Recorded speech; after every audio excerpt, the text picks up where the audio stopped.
This is group 25 and we have set up a local cluster using VMware. We have set up master and two slaves with the host names as specified. Let us first try to see if passwordless SSH is working. Now we are in the master node. AC Hunter is the host name for our master, and we try to log into one of the workers using passwordless SSH. As you can see, passwordless SSH is working, and we try to do the same thing but in the reverse direction. And as you can see, this one also works. Now we log out from both the logins and we try to log into the second slave node, namely worker 3. As you can see, we are able to have a bidirectional passwordless SSH between master and both the slave nodes. Now let us try to log into the HDFS GUI and see whether it is working.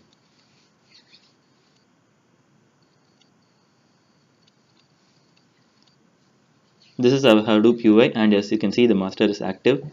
We have 3 live nodes, and the details of these nodes, the data nodes information can be shown here. Now we browse the file system and see what files we have loaded into HDFS. As you can see, we have loaded both the CSV files that were given to us.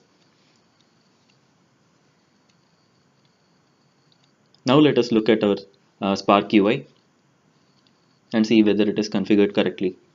As you can see, we now have both the workers that are assigned to this master node.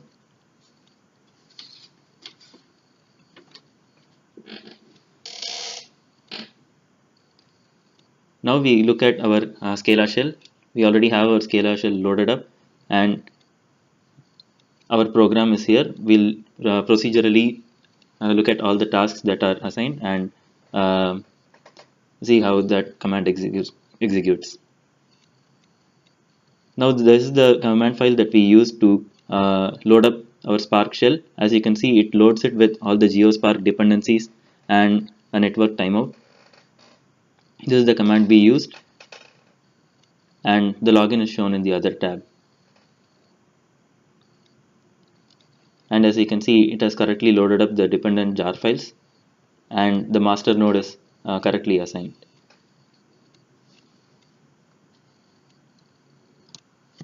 So now that we have actually added the GeoSpark jar in the Scala shell and connected to the master, we do the first query, which is to create the spatial RDD for the point.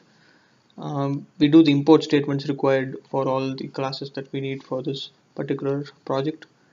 And then we load the points file from the HDFS and then load the points RDD with the points file from the HDFS.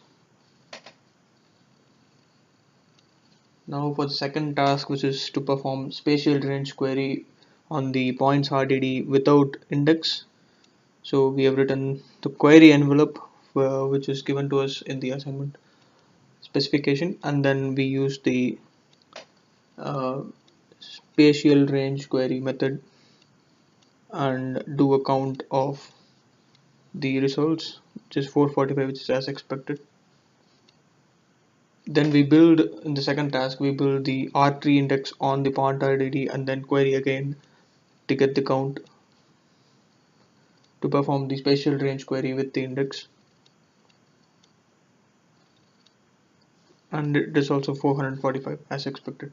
The next task is to do spatial KNN query on the point RDD with and without the index. So first we do it with the index, and as you can see, we have specified number of neighbors equal to 5 in the spatial KNN query, the third parameter. And these are the 5 points that we get, and then we do it with the index built on the RDD.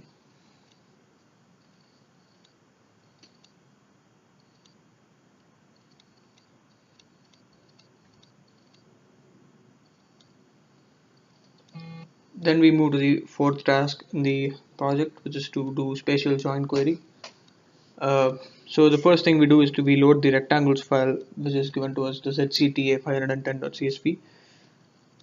We load it into a rectangle RDD object, and then we build a equal grid on the point RDD using the points file that was taken from HDFS earlier. we create a point RDD with equal grid and without an RTD index, and then we run the spatial join query with the rectangles RDD and the point RDD.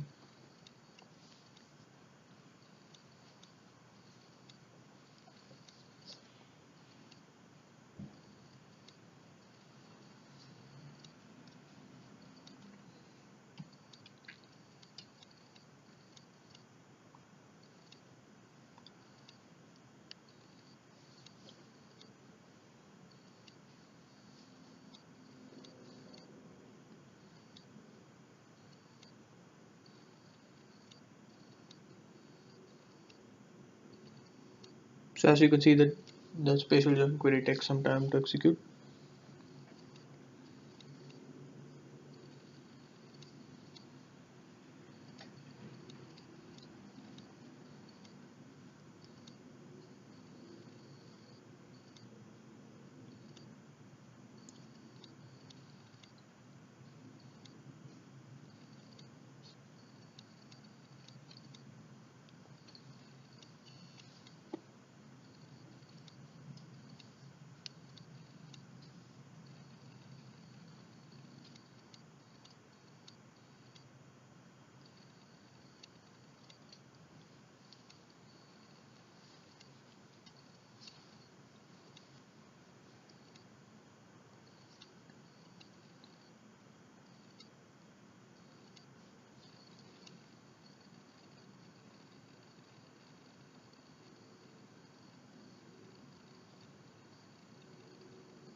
So we can actually see the job progress on the Spark UI by clicking on the Spark Shell application ID and then going to the application detail UI. So in this way we could track the progress of the process that is running.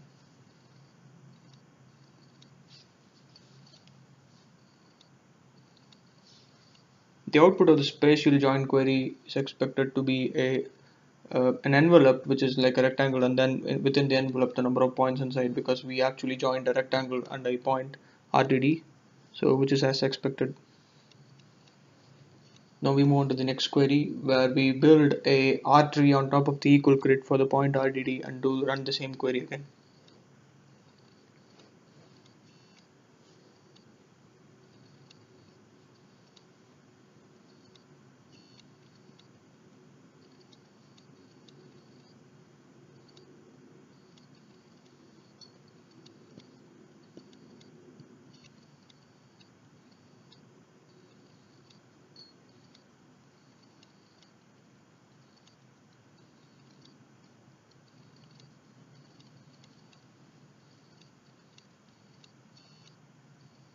Again we get the result for the join query. Then we run the final query where we use a R tree grid and without an index and run the same query again.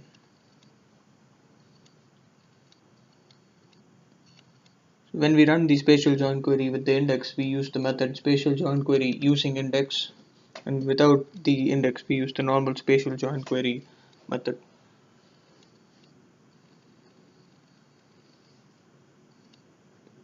So that is our project phase 1.